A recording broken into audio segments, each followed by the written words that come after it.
if we're kind of not synced up with what our fat cells are doing, according to the time that we're eating, then we're not going to be, getting all the benefits that we're trying to get from the changes that we're making with the diet.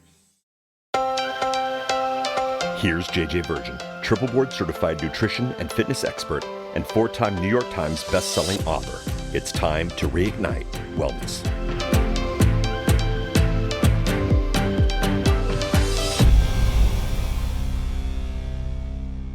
Hey, it's JJ here. So this is super cool. We have had my buddy Dr. Fiona McCulloch on before, and I love reading her blog.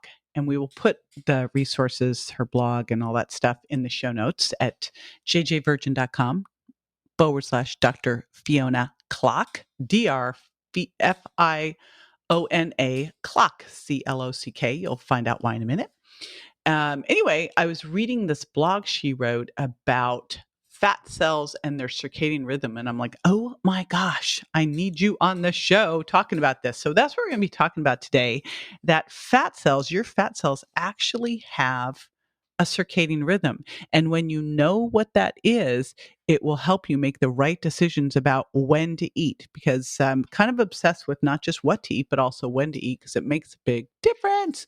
Let me tell you a little bit about Dr. Fiona. She's a naturopathic doctor. She's the founder of White Lotus Integrative Medicine Clinic in Toronto, Canada. She's been serving thousands of women with hormonal issues since 2001 and is an expert in PCOS. She wrote the book 8 Steps to Reverse Your PCOS.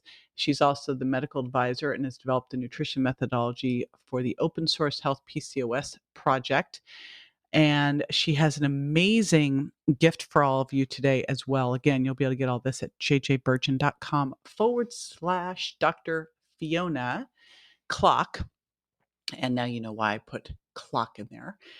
She's going to give you a great resource on insulin demand. So you're going to be able to grab that too. Now, before we dive into the show, I want to do a shout out to Vicky Platt, who left us a 5-star review on Apple Podcasts. Says, I've listened to several podcasts while getting a fall garden bed ready for plants, listened about skin and sex, the brain, sleep, and more. Learned so much. Thank you, JJ Virgin, for having such informative guests on so many topics. All right, you are so welcome. What you're going to find is that we are in the process of, well, if you're listening to this, you are in season 2. Now, it took us a couple years to go from season 1 to season 2, but we have spent a lot of time upgrading based on information that you guys have been sharing. So now we do a solo every week where I go deep diving into a topic that you've expressed interest in. I do a cool interview with a guest every week, and then we've got Friday, Q&A Friday. So make sure that you are subscribing at Subscribe to JJ so that you can get all this awesome stuff. Of course, while you're there, I'd love to have a review from you so I can shout you out now. So if you've got something you'd love to know more about, let us know so we can go out and either seek the best expert in it, or I will do my solo on it. And same with questions and answers. All right, now before we dive in today, I want to share another fave with you. Here it is. Hey, super excited to have you on the show, Dr. Fiona McCulloch. Thank you so much. Thank you so much for having me, JJ. Well, it's been a while. I read this article and then I bombarded you because it was so fascinating. So, I mean, I am really thrilled to be diving into this whole idea about circadian rhythm and how that fat cells have a circadian rhythm. Oh my gosh, like so awesome. So let's kind of take it back from the beginning and talk about what the heck is circadian rhythm anyway, and why does it matter? Absolutely. Yeah. When I found this study, I was just like mind blown. I was just amazed with it. So, the circadian rhythm is really a rhythm of time, with the body. And, typically it's thought of as a 24-hour period. And so it's the way that things happen at certain times in the body. So, for example, we all know that cortisol, the stress hormone, has a circadian rhythm where it's released primarily in the morning, and then the levels decline throughout the rest of the day. And many other things in our bodies run on a circadian rhythm too. So, like, first of all, this like I've always thought about circadian rhythm and how it impacted health and weight in terms of like, I remember the first time I looked at it, I had a client early on. This was probably 30 years ago, so 25 years ago. And she was a nurse who did the graveyard shift. Mm-hmm. And she said to me, she goes, my friends have told me that I can't lose weight because I do the graveyard shift. Well, I didn't know anything about this, Fiona. So I said, oh, that's ridiculous. Of course you can. That wouldn't impact it. Now, she lost 100 pounds. And I kind of at the time thought, well, maybe it was better I didn't know what I didn't know. But I now know that that could have a huge impact on it. So let's talk about how does circadian rhythm affect weight loss and why? What's going on? Yeah, absolutely. So there's been a lot of research into this in the past maybe 10 years. And what we've been finding, time and time again in different studies is that really, if your sleep is disrupted or if you happen to work shift work like this nurse who was your client, there is definitely weight gain associated with that. There's more insulin resistance, which causes us to gain weight. And it's been, sort of known that when people start shifting their hours, when they start traveling to different time zones, they actually can easily gain weight. And in particular, more around the midsection, because it does influence our levels of insulin in the body, which causes to gain weight around that area. So you talked about that and gaining weight, but we're really talking about gaining fat. Yes. So let's kind of dig into fat and what it really is, because it's not. I remember like years ago, it was like fat's just like this bad backpack you're carrying around. It's like, well, no, not really. Yeah. You sort of remember that wheelbarrow from Oprah where she brought that out. Uh-huh. Yeah. Just like a big, mound of fat. Yeah, it's just a blob of stuff. Yeah. And, like what they've been finding is that's not true at all. So fat is actually an endocrine organ. So it actually makes hormones. It does lots of things. It tells our brain how much energy we have stored. So it's a very active, hormonal system, our fat. It's not just, a storage unit that's just, pumped with energy and we just burn it. It actually does a lot of communicating with our body. And it's actually really important for our metabolic health, how our fat cells are actually functioning. So then how does this relate to like fat cells, circadian rhythm? How does this all play together?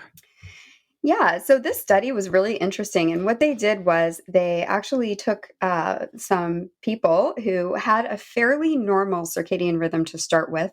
And then they actually started to put them into a routine where they were eating at the same time, they were sleeping at the same time. And they did that for 10 days to kind of get them all matched up and on the same kind of clock. Then what they did was they took away that routine, they took away daylight, temperature, and they put food into a very standardized window, which was evenly distributed throughout the day. And then they just looked at the actual time and they looked at what the people's fat cells were doing. They started measuring the fat cells every 6 hours. So they actually biopsied the fat cells and measured what their genes were doing inside. And what they found was that the fat cells, just based on time, so not based on, how long ago you've eaten, not based on when you've been sleeping, but just simply based on the time, your fat cells do profoundly different things. So there was a huge difference between what the fat cells were doing, for example, in the morning and at nighttime. So what were they doing?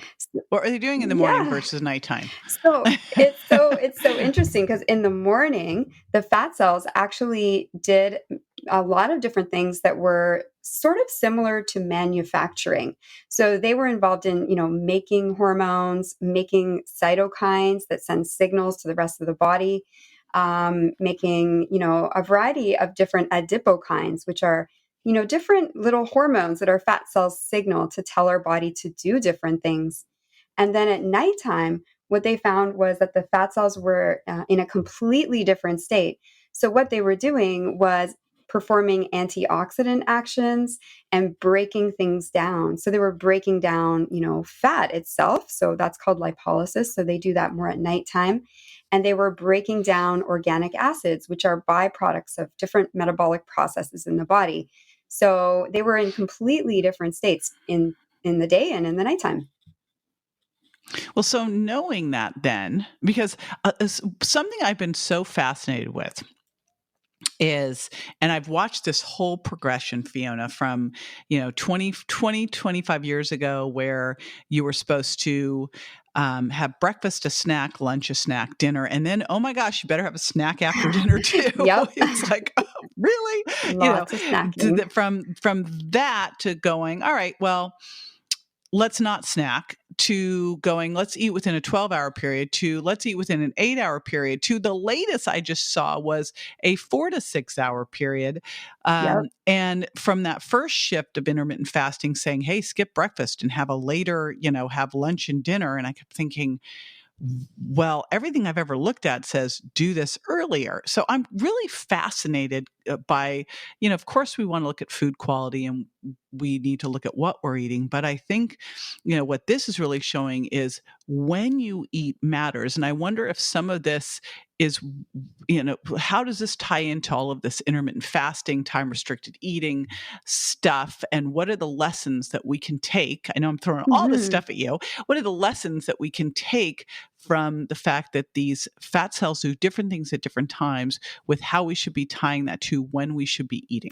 Yeah, of course. And what we want to do with this information is just use it to maximize our metabolism, because if we're kind of not synced up with what our fat cells are doing, according to the time that we're eating, which also affects them quite a bit, then we're not going to be, getting all the benefits that we're trying to get from the changes that we're making with the diet. So if you look at eating at night, your fat cells really aren't supposed to be storing and manufacturing at night. They're really more in a burning and also in a breaking down mode. So you're sort of losing that benefit that you're getting that normally happens at night, and that's really important for metabolism. You're interfering with that. And then in the daytime, in the daytime, really, we are supposed to be manufacturing, and the fat cells are really involved in a lot of different processes. So fasting in the morning can be okay, and certainly these fasting windows, are much better than eating continuously all the time. But shifting it more towards eating earlier in the day and stopping earlier in the evening is always going to work better with that clock in the fat cells, because that clock depends more on time and not so much on eating or sleeping. Yeah, that's, it's like that's what I'm noticing that seems to make the most sense. I think some takeaways here, and I'd love to just get your opinions on them. Number one, a takeaway of stopping eating earlier in the evening. Mhm. From what you've seen, how many hours before bed?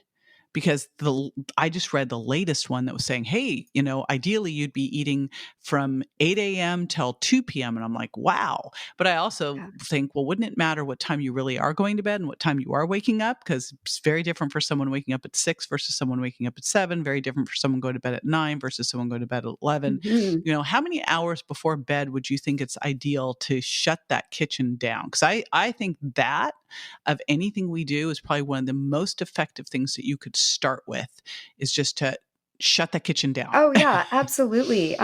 So I always tell people, 7 p.m. or 3 hours before bedtime is kind of, what to shoot for. If you can do a little bit longer than that, that's even better. So if you could stop eating by 6, that's even better. And the research shows us as well that the stuff that we eat at night is always going to be worse than the stuff that we eat in the morning. It's just sort of, the end of the day, we're all stressed, and, Right? chocolate is like what Yeah. we want at night, right? So it's not only just the time and getting into that rest state, but also the types of choices that we make at night that are not the best. Yes, we do tend to be much more virtuous in the morning. It's way easier. And it sounds like if you were going to, so here's the other side of the coin. If you were going to blow it, if you were going to go and say, and I'm not going to even call it cheat, because to me, I look at it and I go, we should get like a B plus on our diet. You do not need to be perfect, No, yeah. but it is funny because when you look at like when people do tend to go sideways, they're not having birthday cake for breakfast, most likely, No. right? Yep. So if you were going to go sideways a bit, when would the best time to be? Well, like what I always tell people is, if you're going to eat a little bit more, definitely having a good breakfast is very important. We're also not as hungry in the morning. So, if there's something that you're eating in the morning, you're really not going to overeat on it. I think the way I look at that is if it's something that you really enjoy and you're really moderating the amount, it could be okay to have that with your dinner, but then to cut it off after that, as long as everything your whole meal is really balanced and stable with respect to how it'll affect your blood sugar. So making sure it has lots of protein, lots of vegetables, which gives you fiber, lots of healthy fats. Those will definitely just stabilize your blood sugar. And then if you were to have a couple of squares of dark chocolate once in a while with the dinner is actually a good time to do that. Because you are going to be embarking on a fast after that, where you're not going to be eating for a little while. So it is actually, I always view that as okay to do. But, of course, if you're going to have a treat and you have it with your breakfast, you're much less likely to overeat on it just because of your natural appetite being low at that time. So last takeaway from like all this information, what are your recommendations now in terms of like, are you having people eat within an 8-hour window, a 12-hour window? Like what's your recommendation out there as a big insulin, the queen of really understanding how insulin demands are on the body and how best to regulate these things? What would you Yeah. tell someone So to I do? work primarily with women who have hormonal issues. And so we always have to be like a little bit more gentle because sometimes, the these situations can become worse, from certain types of more strenuous fasting. But what I find for everyone is that a 12-hour window is, generally works for most people very, very well. And then, for people who've got a lot of weight loss resistance or insulin resistance, I'll often do, an 8-hour window for those patients with 2 meals. And I have also recommended, a single meal a day for certain patients who are, maybe really, really insulin resistant and struggling with type 2 diabetes. And that should always be medically supervised. But I've used a lot of different windows. And I think it really depends on your level of activity, your level of tolerance for fasting, how healthy you are in the first place, and how bad the insulin resistance is that you're trying to overcome. So for somebody who's a pre-diabetic, who's got a lot of insulin resistance, they actually sometimes need to move into more of these shorter windows of eating. And it just gives them so much more time without insulin playing a role. So when you're not eating, your insulin will go down at that time. And that just helps people to become much more sensitive to insulin because there's less of it there all the time. So I have actually, tried a lot of these different windows. And I think the most important thing, though, is to just make sure there is a nice block of at least 12 hours where there is no eating happening, to allow all of these different functions in the body to work at the right time. It's almost like an interconnected system. And if you're eating during that time, you're almost messing with many different mechanisms of the body that are meant to sort of be in a fasting window as opposed to an eating window. I love how you explain that. And I just, love that we are looking beyond just what you're eating as to when as a real powerful way to help with blood sugar and insulin. And I know you've got one other thing you're going to be giving everybody, and that's your food insulin demand list. And, let's put this whole thing at jjvirgin.com/Dr. Fiona Clock, because I think we've done a Dr. Fiona because you are a reoccurring guest of brilliance on the show. So we'll do Dr. Fiona Clock. Tell everyone about the food insulin demand list so that they will be able to get as their Oh, gift thank from you, you. JJ. And I know that you're one of the pioneers in, understanding insulin resistance. And I remember following you like many years ago and watching what you were saying about this. So the food insulin demand is actually a metric kind of similar to the glycemic index, but it tells us how much our insulin goes up when we eat a food.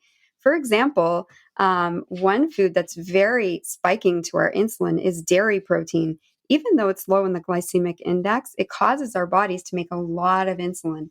And so many people react badly to dairy, either from, sensitivities, but also because of the massive spike of insulin it causes. So this list goes through all of the, most common foods that we would eat and gives you their food insulin demand number so that you can learn, which of the foods might be really triggering your insulin to go higher than you're imagining. Yeah, so key critical. It's, I think back to just the classic agave, Yes. right? And crystalline fructose that they'll put on a label and they'll go, low on the glycemic index. And it's just why we have to look beyond that, because you can still spike insulin and have something low on the glycemic index. So I think this is just brilliant. I'm excited everybody will grab this. I super appreciate it. And I appreciate your time today, Dr. Fiona. Thank you so much for coming back on the Thank you, show. JJ. It's been amazing to be here again.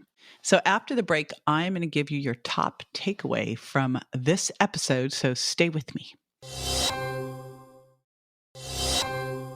Welcome back. All right. This is the time when I do a debrief, give you an action item after what we've heard today. And so again, I'm setting this whole protocol out on a roadmap for how to just continue to uplevel your health. And it starts with improving the quality of your food, then doing some detoxifying, then starting to figure out your food intolerances. But along the way, too, while we look a lot at focusing on what you're eating, I also want you to think about when you're eating. So if right now you haven't really been paying attention to that, step one is to get that kitchen closed at least 3 hours before bed. Now, this does not mean go to bed later. Okie dokie, deal? And to give yourself a solid 12-hour overnight fast. So if you stop eating at 7, then you do not eat breakfast before 7 in the morning. Kind of my rule of thumb now is to eat in the morning when you get hungry. So that might be an hour, 2 hours, 3 hours after you wake up. And stop eating at least 3 hours before bed. Longer is better. And so that starts with doing a 12-hour fast. And then we just continue to look at if we can shrink that down to a 14-hour fast. And then maybe to a 16-hour fast. I tend to do those more on the weekends when we get up later, we can eat earlier. But again, a lot of great research coming out now on shortening that feeding window and doing time-restricted eating. All right. Just another little reminder, make sure you get the cool information from my buddy, Dr. Fiona at jjvirgin.com/Dr. Fiona Clock. And if you haven't left a review yet, I would love, love, love to shout you out. So subscribe to JJ. That's where you go so you don't miss any of the episodes. And while you're there, leave a review and I will give you a shout out. All right. See you next time. Bye.